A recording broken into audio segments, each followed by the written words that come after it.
السلام عليكم سو dhawaada asxaabta kulan channelka Ekeson kula soo dhawaada muuqaal heeso badan balse inta aynan bilaabin muuqaalkana fadlan haddaad nagu subscribe dhagan balaalkana furo ninkii dooliga jawaanka ku sitay bari ayaa waxa dhacday in gaari ama baawar asaasoo ah nin oday oo beeraley ah iyo nin kale oo aqoon-yahan ah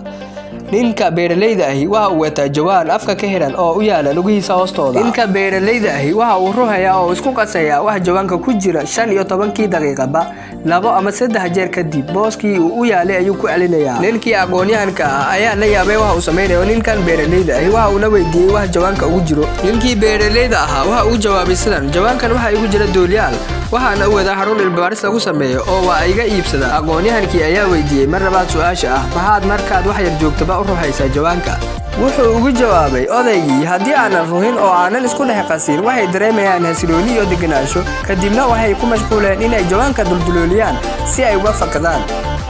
laakiin haddaan ruho waxay dareemayaan qalqal iyo meesha inaan hasilooni ka jirin oo waa ay isnabayaan iyaga ayaana isku mashquulaya kamana baxayaan jawaan dulooda sheekada haddaan si fiican uga fiirsato waxaad ka dheehan kartaa oo aad si weyn uga fahmaysaa sida dalkeena Soomaaliya iyo dadkeena markii ay deganaan yar dareemaan la isugu qaadirayo oo la isku keen mashquulinayo si aynaan uga bixin dhibaatada oo aynaan marnaba hasilooni u helin